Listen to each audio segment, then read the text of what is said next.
الحمد لله الذي ألف بين قلوبنا فأصبحنا بنعمة إخوانا. أشهد أن لا إله إلا الله وحده لا شريك له وأشهد أن محمدا عبده ورسوله لا نبي بعده. اللهم صل وسلم وبارك على سيدنا محمد وعلى آل سيدنا محمد. وقال الله تعالى في القرآن الكريم: أعوذ بالله من الشيطان الرجيم. يا أيها الذين آمنوا اتقوا الله حق تقاته ولا تموتن إلا وأنتم مسلمون. Ma'asyiral muslimin jamaah Jumat rahimakumullah. Alhamdulillahi rabbil alamin. Kita bersyukur kepada Allah Subhanahu wa taala atas segala limpahan rahmat karunia hidayah yang sampai detik ini tanpa terkecuali kita semua memiliki hal tersebut dikarenakan kasih sayang dan rahmat Allah Subhanahu wa taala. Kemudian bersalawat dan salam kepada baginda Rasul Muhammad sallallahu alaihi wasallam. Allahumma salli wa sallim wa barik ala sayyidina Muhammadin wa ala ali sayyidina Muhammad. Assalamu alayka ya Rasulullah. Mudah-mudahan kita semua tidak pernah lupa insya-Allah dan juga tentunya bosan berselawat kepada Rasulullah hingga pada akhirnya kita merupakan di antara umat beliau yang insya-Allah mendapatkan pertolongan syafaat. Ma'asyiral muslimin jamaah Jumat rahimakumullah.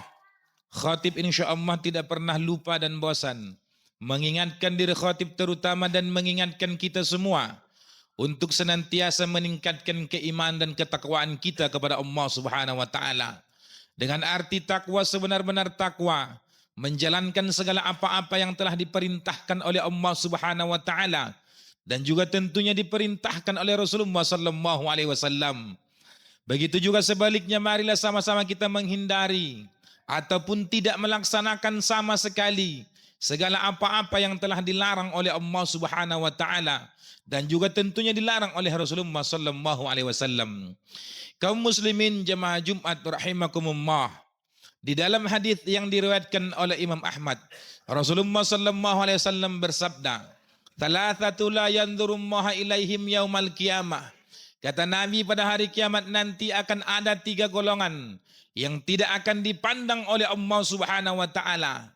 Di dalam riwayat yang lain dijelaskan, la tuzakkihim biha. Mereka tak akan disucikan oleh Allah Subhanahu wa taala. Mereka tidak dapat rahmat dan pertolongan Allah Subhanahu wa taala. Kenapa mereka sampai demikian nasibnya pada hari kiamat nanti? Dikarenakan karena Nabi mengatakan, yang pertama, Rasulullah SAW mengatakan, siapakah golongan orang-orang yang tidak akan diperhatikan oleh Allah Subhanahu wa taala, yang tidak akan dipandang oleh Allah Subhanahu wa taala. Allah tidak peduli kepada mereka, yaitu al-aquli walidai. Mereka adalah orang-orang yang durhaka kepada kedua orang tuanya. Kaum muslimin jemaah Jumat yang dimuliakan Allah Subhanahu wa taala, berbicara masalah orang tua sungguh tidak akan pernah selesai, tidak akan pernah habis. Kenapa demikian? Karena kalau hari ini kita menjadi seorang anak, bukankah kita dilahirkan oleh seorang orang tua? Kendati hari pun hari ini kita menjadi orang tua, bukankah kita juga dilahirkan oleh ibu, dibesarkan oleh ayah? Pertanyaannya kemudian adalah, bagaimana hari ini sikap kita terhadap kedua orang tua kita? Apakah kita termasuk orang-orang yang berbakti kepada keduanya? Atau justru kita termasuk orang yang durhaka kepada keduanya? Atau barangkali kita termasuk dari golongan orang-orang yang hanya berbakti kepada salah satunya? Mungkin kita hanya berbakti kepada ibu kita saja, namun ayah kita abaikan. Atau sebaliknya, kita berbakti kepada ayah kita, namun ibu kita abaikan. Di dalam Al-Quran maupun hadis Nabi, tidak ada satu ayat pun maupun hadis yang menjelaskan berbaktilah engkau kepada ibumu saja, ataupun berbaktilah engkau kepada ayahmu saja. Tidak ada. Semisal Allah katakan dalam Al-Quran, apa kata Allah Subhanahu wa taala? A'udzubillahi minasyaitonir rajim. Wa'budullah. Beribadalah kepada Allah Subhanahu wa taala. Sembahlah Allah Subhanahu wa taala. La tusyriku bihi syai'a. Jangan engkau sekutukan Allah Subhanahu wa taala. Jangan engkau duakan Allah Subhanahu wa taala. Wa bil walidaini ihsana, dan berbaktilah kepada kedua orang tuamu. Kaum muslimin jemaah Jumat yang dimuliakan Allah Subhanahu wa taala, bakti itu tidak bisa kepada salah satu di antara kedua orang tua. Namun bakti itu mesti wajib kepada kedua orang tua. Ya, satu sisi kita sangat memuliakan seorang ibu. Tidak ada yang bisa membantah bahwa ibu adalah orang yang paling mulia. Ya, dia mengandung kita, dia melahirkan kita, menyusui kita, mendidik kita, mengajarkan kita. Namun jangan lupa bahwa ada satu sosok lagi yang tidak kalah pentingnya perannya, yaitu adalah ayah kita. Ketika Rasulullah SAW mengatakan, ketika sahabat bertanya, memang Nabi mengatakan, siapa yang mesti kami hormati? Ummuka, ibumu. Siapa lagi? Ummuka, ibumu. Siapa lagi? Ummuka, ibumu. Tetapi perkataan Rasulullah selanjutnya mengatakan abuka, ayahmu. Itu menunjukkan bahwa antara ibu dengan ayah sebenarnya tidak ada bedanya. Akan tetapi memang dalam hadis ini ibu dimuliakan oleh Rasulullah sampai 3 kali dibandingkan seorang ayah. Tetapi kaum muslimin yang dimuliakan Allah Subhanahu wa taala, pernahkah kita ketahui bahwa ada hadis satu lagi yang diriwayatkan oleh Imam Tirmizi, bahwa suatu ketika datang seorang laki-laki menghadap Rasulullah sallallahu alaihi wasallam. Lalu kemudian laki-laki itu mengatakan kepada Nabi, "Ya Rasulullah, ayahku mencuri hartaku ya Rasulullah." Lalu kemudian Rasulullah mengatakan, "Panggil ayahmu kemari." Singkat cerita, ayah pun datang menghadap Rasulullah. Lalu kemudian Nabi berkata kepada seorang ayah, "Wahai ayah, apa benar engkau mencuri harta anakmu?" Kemudian ayah itu menjawab, "Ya Rasulullah, dengan kedua tanganku ini dia kubesarkan ya Rasulullah. Ya Rasulullah, aku pergi pagi pulang petang bahkan pulang malam ya Rasulullah, hanya untuk memperjuangkan anakku ini ya Rasulullah. Ya Rasulullah, aku wakafkan diriku terhadap keluargaku, terhadap anak-anakku ya Rasulullah." Lalu kemudian apa yang menarik yang diucapkan oleh ayah itu? Dia mengatakan, kalau memang dia tak mampu memperlakukan aku sebagai seorang ayah, hendaklah dia perlakukan aku sebagai seorang tetangga.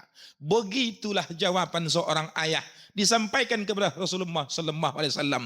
Lalu pertanyaannya kemudian, kenapa ayah itu mengatakan hal demikian? Karena ada riwayat Nabi mengatakan bahwa tidak beriman ataupun tidak akan masuk surga orang yang tidur dalam kekenyangan sementara ada tetangganya dalam kelaparan. Ternyata anak ayah ini adalah orang yang sangat kikir, pelit, tidak mau menafkahi kedua orang tuanya, tidak mau menafkahi ayahnya. Maka dari itu, perhatikan apa yang disebutkan oleh Nabi Muhammad sallallahu alaihi wasallam. Nabi dengan tegas mengatakan, "Anta limaluka li abihi." Engkau dan hartamu adalah milik ayahmu. Engkau dan hartamu adalah milik ayahmu. Begitu ucapan Nabi kepada anak tersebut. Ini menunjukkan bahwa di satu sisi Rasulullah memuliakan seorang ibu, di sisi lain Rasulullah juga memuliakan seorang ayah. Artinya apa? Jangan sampai seorang anak durhaka kepada salah satu kedua orang tuanya, namun bakti itu tidak bisa kepada salah satu orang tua, akan tetapi bakti itu disebut bakti hanya kepada kedua orang tua kita, yaitu ibu dan ayah kita. Kaum muslimin jemaah Jumat yang dimuliakan Allah Subhanahu wa taala, adapun kadang-kadang permasalahan yang ditimbulkan oleh ayah dan ibu kita itu bukanlah menjadi urusan kita, itulah urusan mereka. Bahkan kendati pun andai kata seandainya ketika orang tua itu berpisah, dengan kata lain dia bercerai, namun bakti seorang anak kepada kedua orang tua tidaklah terputus, tidaklah berkurang, kewajibannya tetap sama, berbakti kepada ayah dan ibunya. Ma'asyiral muslimin yang dimuliakan Allah Subhanahu wa taala, inilah yang dikhawatirkan oleh Rasulullah sallallahu alaihi wasallam. Ketika ada seorang anak durhaka kepada kedua orang tuanya, maka inilah yang diancam oleh Nabi Muhammad sallallahu alaihi wasallam, tidak akan pernah dipandang oleh Allah Subhanahu wa taala, alamatnya tidak akan dapat rahmat dari Allah Subhanahu wa taala. Kalau sudah tidak dapat rahmat dari Allah, apa yang terjadi? akan sulit bagi seorang hamba tersebut untuk masuk ke dalam surga ya Allah Subhanahu wa taala. Nauzubillahi min dzalik, tsumma nauzubillahi min dzalik. Kaum muslimin jemaah Jumat rahimakumullah. Kemudian yang kedua, Nabi mengatakan wal mar'atul mutarajjilah. Siapakah orang yang tidak akan dipedulikan oleh Allah pada hari kiamat nanti? Wal mar'atul mutarajjilah, yaitu perempuan ingin menjadi laki-laki. Ada dia dilahirkan sebagai seorang perempuan, namun seiring berjalannya waktu dia ingin menjadi seorang laki-laki. Bukankah kita ketahui kaum muslimin bahwa Pekanbaru hari ini darurat LGBT. Pekanbaru hari ini darurat penyakit yang disebut dengan LGBT. Maka PR terbesar kita hari ini adalah PR seorang tua yang memiliki anak, PR pemimpin di suatu daerah, PR tanggung jawab seorang muslim terhadap muslim yang lainnya adalah marilah kita peka terhadap lingkungan kita. Jangan sampai anak keturunan, anak cucu kita terjangkit yang namanya penyakit LGBT tersebut.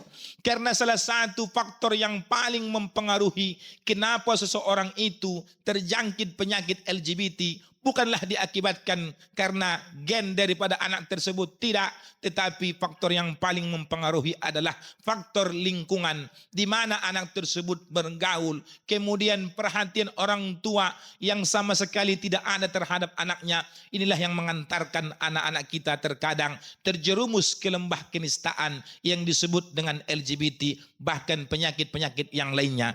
Kaum muslimin jemaah Jumat yang dimuliakan Allah Subhanahu wa taala, maka sebagai seorang muslim, sebagai seorang ayah yang menjadi kepala rumah tangga di dalam keluarga, kita bertanggung jawab penuh kepada anak-anak kita. Tidak hanya sekedar memberikan makan, tidak hanya sekedar memberikan minum, tidak hanya sekedar memberikan fasilitas keduniaan, tetapi ada yang jauh lebih penting daripada itu semua. Apa dia? Yaitu pendidikan agama yang mesti kita tanamkan kepada hati sanubari mereka. Untuk apa? Inilah yang mampu menjadi benteng ketika mereka nanti menghadapi kehidupan yang sangat luar biasa di era modern yang sangat canggih hari ini. Tidak ada lagi yang bisa membentengi anak-anak kita kecuali pendidikan yang ditanamkan kepada hati-hati mereka, yaitu pendidikan agama. Mereka diajari Al-Quran, mereka diajari akidah yang kokoh, mereka diajari untuk melaksanakan ibadah secara istiqamah. Inilah yang mampu membentengi anak-anak kita. Maka dari itu kaum muslimin yang dimuliakan Allah Subhanahu wa taala, maka seyogyanya sebagai orang tua yang memiliki tanggung jawab penuh, dan pertanggungjawaban itu akan diminta pertanggungjawabannya oleh Allah Subhanahu wa taala di akhirat nanti. Inilah yang menjadi PR besar kita bersama. Mudah-mudahan anak-anak kita, keturunan kita, tetangga kerabat kita terhindar dari yang namanya penyakit-penyakit seperti LGBT. Ma'asyiral muslimin jemaah Jumat yang dimuliakan Allah Subhanahu wa taala. Yang ketiga, siapakah orang yang tidak akan dipedulikan, bahkan tidak akan dapat rahmat dari Allah Subhanahu wa taala pada hari kiamat nanti? Yaitu ad-dayyus. Apa yang disebut dengan ad-dayyus? Ad-dayyus itu adalah seorang laki-laki, seorang suami yang tidak memiliki rasa cemburu, tidak memiliki rasa kepedulian terhadap istrinya, terhadap anak-anaknya. Dia membiarkan istrinya membuka aurat ketika keluar rumah. Dia membiarkan istrinya memajang foto yang membuka aurat di media sosialnya.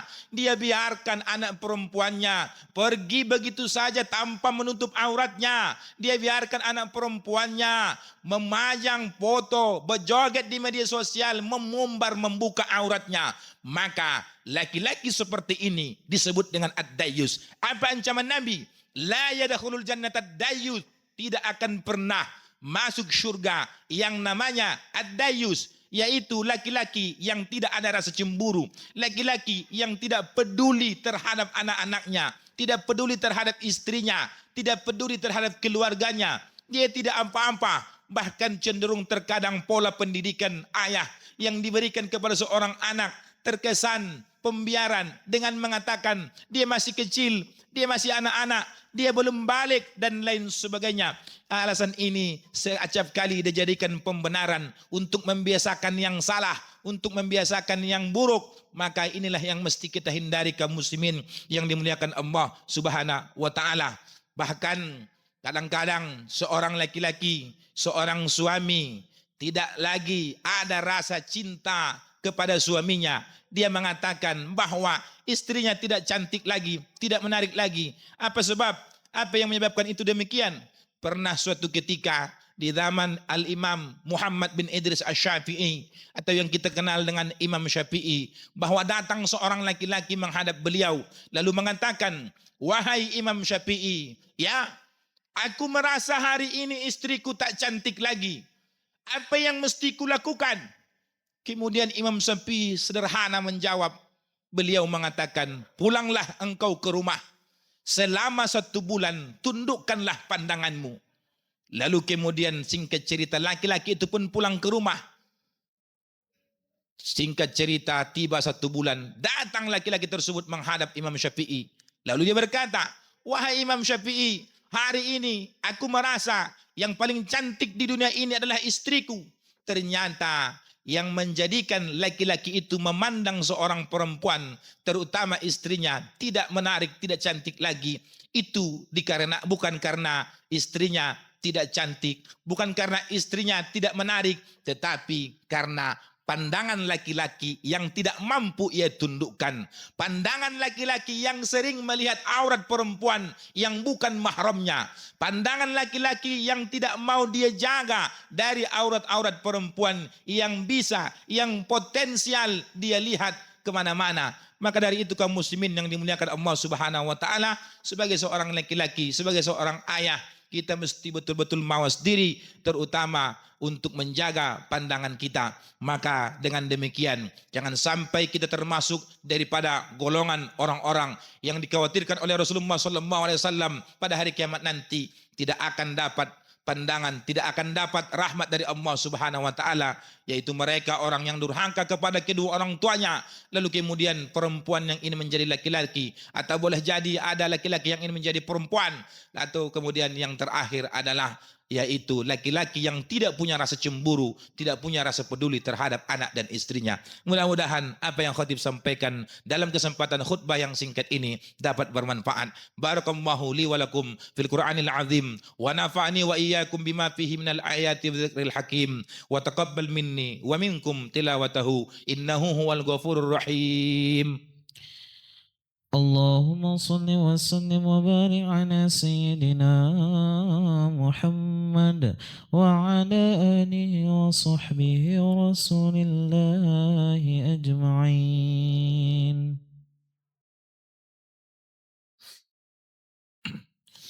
إن الحمد لله نحمده ونستعينه ونستغفره ونعوذ بالله من شرور أنفسنا ومن سيئات أعمالنا.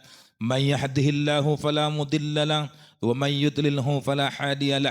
أشهد أن لا إله إلا الله وحده لا شريك له وأشهد أن محمدا عبده ورسوله لا نبي بعده.